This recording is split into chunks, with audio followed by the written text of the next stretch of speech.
ಗೊತ್ತಿದೆ ಅವ್ರಿಗೆ ವೋಟ್ 15 ವರ್ಷದ ತುಂಬಿದ ಒಬ್ಬ ಭಾರತೀಯ ನಾಗರಿಕರಿಗೆ ವೋಟ್ ಮಾಡೋದಕ್ಕೆ ಗೊತ್ತಿದ್ದು ಕೂಡ ಕೆಲವೊಬ್ಬರು ಆ ಹಕ್ಕನ್ನ ಚಲಾಯಿಸಲಿ ವಿಫಲರಾಗಿದ್ದಾರೆ. ಸೊ ಇದಕ್ಕೆ ಏನಪ್ಪಾ ಅಂತಂದ್ರೆ ಇದರಿಂದ ಏನಾಗುತ್ತೆ ಅಂತ ನಾವು ಯಾವಾಗಲೂ ಅನ್ಕೊಂತೀವಿ. ಒಂದು ವೋಟಿಂದ ಏನ್ ವ್ಯತ್ಯಾಸ ಆಗುತ್ತೆ ಅಂತ. ಅದಕ್ಕೆ ಇನ್ಸಿಡೆಂಟ್ ಒಂದು ಹೇಳಬೇಕು ಅಂತಂದ್ರೆ ನಮ್ಮ ಚಾಮರಾಜನಗರದಲ್ಲಿ ಆದ ಒಂದು ಎಲೆಕ್ಷನ್, ಒಂದು ವೋಟ್ ವ್ಯತ್ಯಾಸದಲ್ಲಿ ಕೂಡ ಒಬ್ಬರು ಗೆಲುವು ಸೋಲುನ ನಿರ್ಧಾರ ಆಯಿತು. ಆಮೇಲೆ ನಾವು ಲಾಸ್ಟ್ ಇಯರ್ 2024 ಲೋಕಸಭಾ ಎಲೆಕ್ಷನ್ ಅಲ್ಲಿ ಏನಾಯ್ತು ಅಂತಂದ್ರೆ ನಾವು ಸ್ಟಾಟಿಸ್ಟಿಕಲ್ ಇನ್ಫಾರ್ಮೇಶನ್ ಗೂಗಲ್ ಇಂದ ತಗೊಂಡಿದ್ದೀವಿ. ಅದರಲ್ಲಿ ಪಾಂಡಿಚೇರಿ ಫಸ್ಟ್ ಬರುತ್ತೆ, ಫಸ್ಟ್ ಪ್ಲೇಸ್.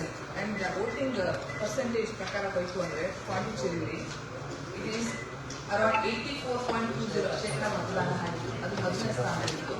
ಕೊನೆಯ ಸ್ಥಾನ ಬಂದು ಬಿಹಾರಲ್ಲಿ ನಮ್ಗೆ ಆಗಿದ್ದಂತ ಮತದಾರರ ಪ್ರಕಾರ ಪೋಲಿಂಗಲ್ಲಿ ಗೂಗಲ್ ಇದರಲ್ಲಿ ಪ್ರಕಾರ 56.90% ಮತದಾನ ಆಗಿದೆ.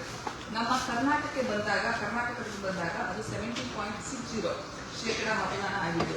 ಇದರಲ್ಲೇ ಗೊತ್ತಾಗುತ್ತೆ ಟೋಟಲ್ ಎಲ್ಲ ನಮ್ಮ ದೇಶದ ಎಲ್ಲ ರಾಜ್ಯ ಮತ್ತು ಯೂನಿಯನ್ ಟೆರಿಟರೀಸ್ಗೆ ಕಂಪ್ಯಾರಿಟಿವ್ ಅನಾಲಿಸಿಸ್ ಪ್ರಕಾರ 66.4% ಮತದಾನ ತಮ್ಮ ಮತ ಹಕ್ಕನ್ನು ಚಲಾಯಿಸಿದ್ದಾರೆ.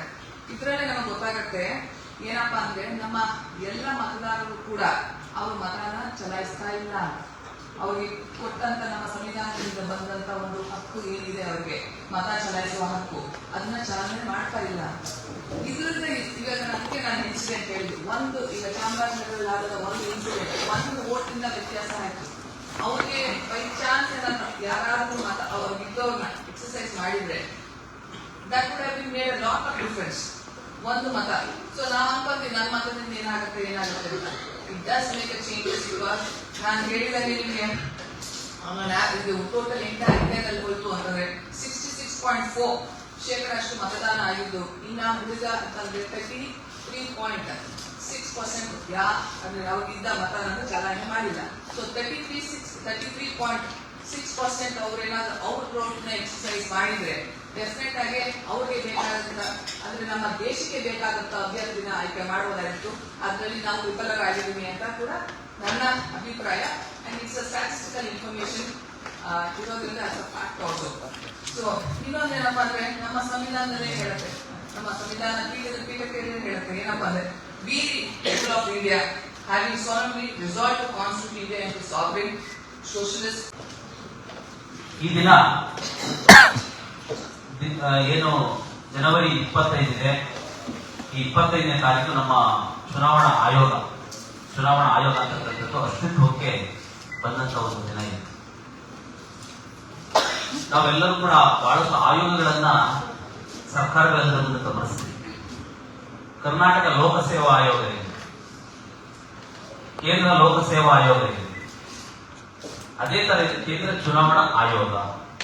ಇವತ್ತು ನಮ್ಮೆಲ್ಲರನ್ನ ಆಳ್ತಕ್ಕಂತಹ ಪ್ರತಿನಿಧಿಗಳು ಆಯ್ಕೆ ಆಗ್ತಕ್ಕಂಥ ನಿಟ್ಟಿನಲ್ಲಿ ಕೇಂದ್ರ ಚುನಾವಣಾ ಆಯೋಗ ಬಹಳ ನೀತಿ ಸಮಿತಿಯನ್ನ ಜಾರಿಗೆ ತರುವುದರ ಮೂಲಕ ಪ್ರಜಾಪ್ರಭುತ್ವದ ಒಂದು ಭದ್ರತೆ ಬುನಾದಿಗೆ ಜನಪ್ರತಿನಿಧಿಗಳನ್ನು ಆಯ್ಕೆ ಮಾಡತಕ್ಕಂಥ ನಿಟ್ಟಿನಲ್ಲಿ ಕೇಂದ್ರ ಚುನಾವಣಾ ಆಯೋಗ ನಿಷ್ಪಕ್ಷಪಾತವಾಗಿರ್ತಕ್ಕಂಥ ಒಂದು ಕಾರ್ಯವನ್ನ ಇವತ್ತಿನವರೆಗೂ ಕೂಡ ನಿರ್ವಹಿಸಿಕೊಂಡು ಬಂದಿರತಕ್ಕಂಥದ್ದನ್ನ ನಾವು ಗಮನಿಸಬಹುದು.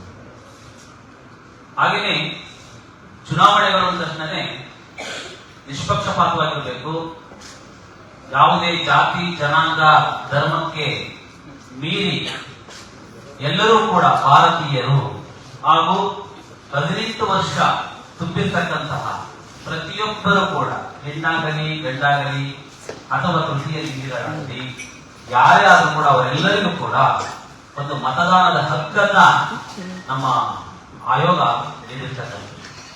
ಹಾಗೆಯೇ ದೇಶವನ್ನ ಆಳ್ತಕ್ಕಂಥ ಜನಪ್ರತಿನಿಧಿಗಳೇನಿದ್ದಾರೆ ಅವರೆಲ್ಲರೂ ಕೂಡ ಕಾಯ್ದೆಗಳನ್ನ ನಿಯಮಗಳನ್ನ ರೂಪಿಸತಕ್ಕಂಥ ನಿಟ್ಟಿನಲ್ಲಿ ಮತದಾರರಾಗಿರ್ತಕ್ಕಂಥ ನಾವೆಲ್ಲರೂ ಕೂಡ ಯೋಗ್ಯವಾಗಿರ್ತಕ್ಕಂತಹ ಒಬ್ಬ ಅಭ್ಯರ್ಥಿಯನ್ನು ನಾವು ಆಯ್ಕೆ ಮಾಡಿಕೊಂಡಾಗ ನಮಗೆ ನಮ್ಮ ದೇಶದ ಆಡಳಿತವನ್ನು ನಡೆಸಲಿಕ್ಕೆ ಬೇಕಾದಂತಹ ಮತ್ತು ಜನರಿಗೆ ಸಹಕಾರಿಯಾಗ್ತಕ್ಕಂತಹ ಕಾನೂನು ಮತ್ತು ಕಾಯ್ದೆಗಳನ್ನ ಜಾರಿಗೆ ತರಲಿಕ್ಕೆ ವಿವೇಚನೆಯ ಉಳ್ಳವರು ಆಗಿರ್ತಕ್ಕಂತಹ, ಸಾಮಾನ್ಯ ಜ್ಞಾನವನ್ನು ಹೊಂದಿರತಕ್ಕಂತಹ, ಜನರ ಬಗ್ಗೆ ಕಾಳಜಿಯನ್ನ ಹೊಂದಿರತಕ್ಕಂತಹ ಜನಪ್ರತಿನಿಧಿಗಳನ್ನ ಆಯ್ಕೆ ಮಾಡಿಕೊಂಡಾಗ ನಮ್ಮ ಸ್ಥಳೀಯ ಆಡಳಿತ ಇರ್ಬೋದು, ರಾಜ್ಯದ ಆಡಳಿತಗಳಿರ್ಬೋದು, ದೇಶದ ಆಡಳಿತಗಳಿರ್ಬೋದು ಬಹಳ ಸರಳವಾಗಿ ನಡೆಯಲಿಕ್ಕೆ ಸಾಧ್ಯ ಆಗುತ್ತೆ.